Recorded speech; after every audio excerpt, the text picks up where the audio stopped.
존경하는 헌법재판소 재판관님들께 국회 소추위원, 국회 법제사법위원회 위원장 정청래입니다. 대한민국은 법치국가이고 모든 법의 으뜸은 헌법입니다.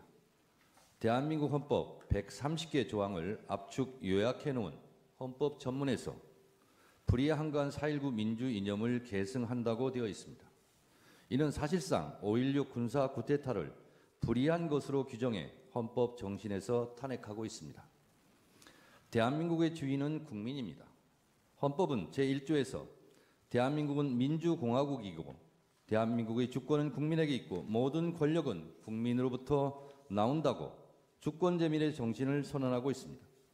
국민의 것은 국민의 것입니다. 국민으로부터 위임받은 권력이 위헌, 위법적으로 국민 위에서 군림할 수는 없습니다. 헌법수호의 파수꾼 헌법재판관님, 2024년 12월 3일 아침은 평범했습니다. 대한민국 수도 서울의 기온은 영하 2도였습니다. 국민들은 늘 그렇듯이 출근을 서두르고 있었고 그날 아침 뉴스 헤드라인은 명태균 핸드폰 행방 논란이었습니다. 세계 방산 매출 100대 기업에 우리 기업 4곳이 포함됐고 대한민국 한강 작가의 노벨 문학상 수상 관련 좋은 소식도 있었습니다. 미국 바이든 정부의 우크라이나 군사 지원 뉴스는 있었지만 휴전선 전방은 조용했고 어떤 국민들도 군사적 위협을 느끼지 않은 평온한 하루였습니다. 그렇지만 재판관님들도 보셨듯이 그날의 밤은 평온하지 않았습니다. 비상계엄 선포 소식을 접한 수많은 국민들은 설마 가짜 뉴스일 거라고 생각했습니다. 그러나 너무나 비현실적이었던 계엄 선포는 엄연한 현실이었습니다. 피정부인 윤석열은 2024년 12월 3일 비상계엄 선포 긴급 담화문에서 국회는 범죄자 집단이 소굴이 되었고 자유민주주의 체제 전복을 기도하고 있고 국회가 자유민주주의 체제를 붕괴시키는 괴물이 된 것 같다. 대한민국이 당장 무너져도 이상하지 않을 정도로 풍전등화의 운명에 처해 있다. 우리 국민의 자유와 행복을 약탈하고 있는 파렴치한 종북 반국가 세력들을 일거에 척결하고 자유헌정 질서를 지키기 위해 비상계엄을 선포한다고 했습니다. 이 궤변을 누가 믿겠습니까? 대한민국 국민들 누가 봐도 당장 무너져도 이상하지 않을 정도의 대한민국은 결코 아니었습니다. 피정부인 윤석열의 12월 3일 비상계엄 선포 이후 대한민국은 혼란에 빠졌고 대한민국 전체가 몸살을 앓고 있습니다.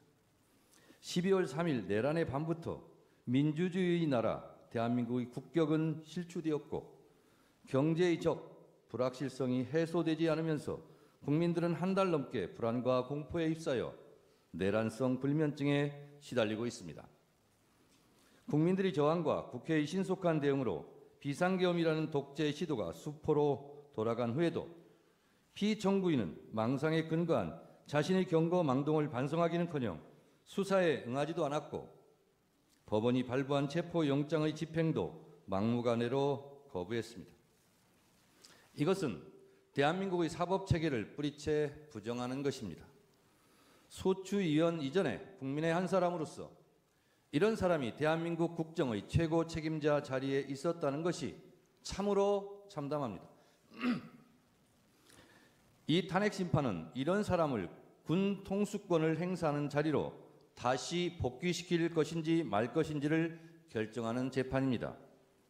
그 결론이 어떠해야 하는지는 너무도 자명합니다만 피청구인의 폭거로 빚어진 국가적 혼란 상태가 하루빨리 종식되어야 하므로 신속한 심리를 간곡히 요청드립니다.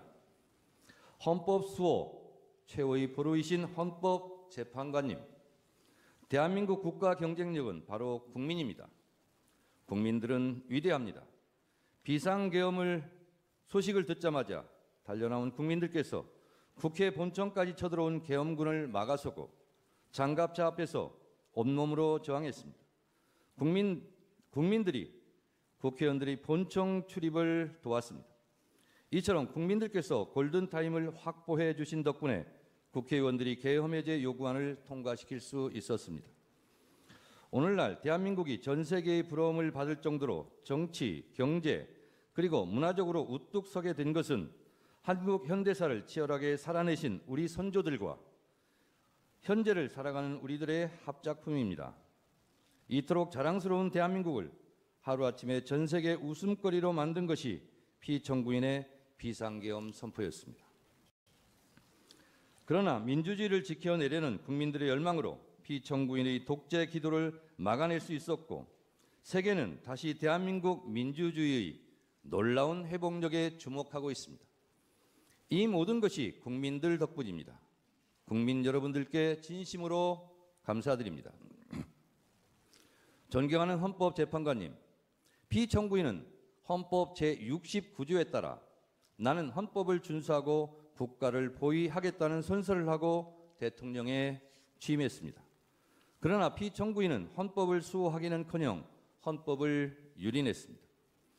대한민국의 헌법과 민주적 시스템을 송두리째 무너뜨리려 했던 피청구인 윤석열을 왜 파면해야 하는지 그 이유를 말씀드리겠습니다.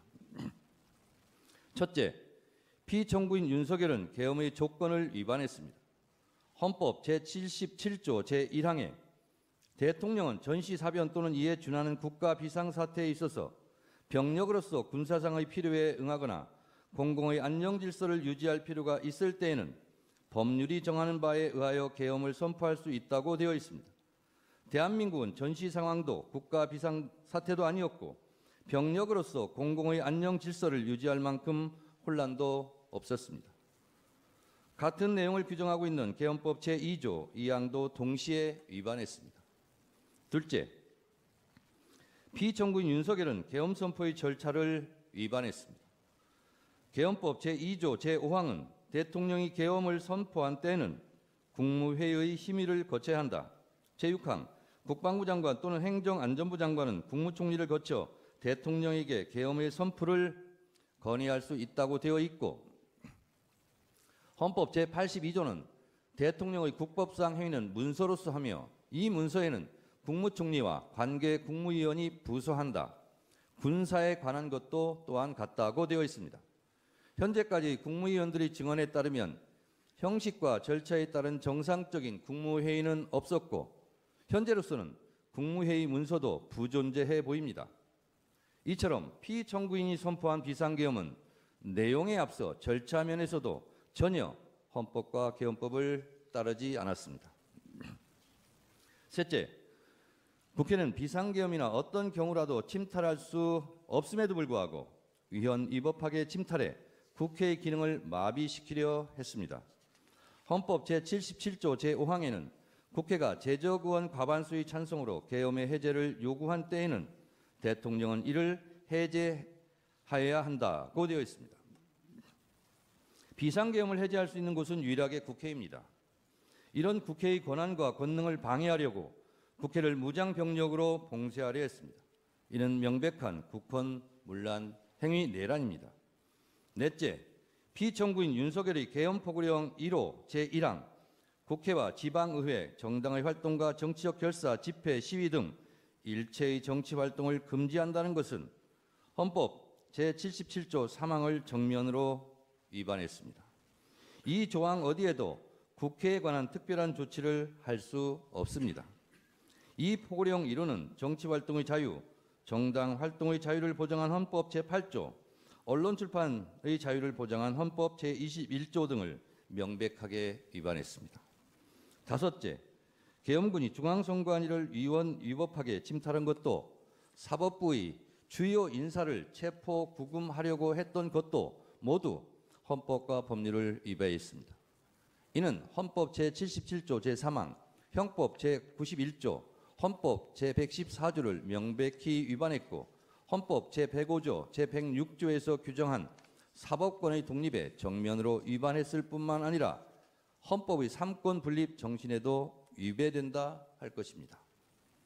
이 밖에도 피청구인 윤석열은 12.3 내란 사태 이후 법관이 발부한 체포영장마저 거부하였고 극히 일부 지지자들에게 기대어 국가 혼란을 부추기고 있고 부정선거라는 망상에 사로잡혀 있습니다. 대통령 관저 농성전 때문에 일촉즉발 무력 충돌 사태까지 염려될 지경이었습니다. 체포되는 순간까지 사법체계를 불인정했습니다. 피청구인 윤석열이 수사기관에 저항하는 것을 보면 헌법 수호 의지가 손톱만큼도 없습니다. 만에 하나 탄핵이 기각되어 피청구인이 다시 대통령직에 복직하면 또다시 제2의 비상계엄을 저지를지 모른다는 의심을 받기에 충분한 언행을 계속하고 있습니다. 피청구인 윤석열은 지금도 비상계엄이 고도의 통치 행위로서 사법심사의 대상이 아니라는 철진한 이론에 기대어 반성과 성찰을 거부하고 있습니다. 피청구인 윤석열은 아직도 자신이 무슨 잘못을 했는지 모르고 있을 뿐만 아니라 계엄과 독재 시도를 정당화시키려는 궤변을 늘어놓고 있습니다. 그를 파면함으로써 하루빨리 대한민국을 정상으로 돌려놓아야 합니다. 위헌 위법한 비상계엄을 선포하여 피로써 지켜온 헌법을 총칼로 파괴하려 했던 피청구인 윤석열을 파면함으로써 얻을 헌법 수호의 이익이 여타의 손실보다 압도적으로 크다 할 것입니다. 프랑스 소설가 알베르 까미는 어제의 범죄를 벌하지 않는 것은 내일의 범죄에 용기를 주는 것과 똑같이 어리석은 것이다 라고 일갈한 바 있습니다. 아울러 지연된 정의는 정의가 아닙니다. 자랑스러운 대한민국 민주주의 역사의 여정에서 돌출된 헌법의 적, 민주주의 적이 다시는 준동하지 못하도록 만장일치로 신속하게 피청구인 윤석열을 파면해 주시기를 바랍니다. 존경하는 헌법재판관님들의 현명한 판결을 기대합니다. 끝까지 경청해 주셔서 감사합니다.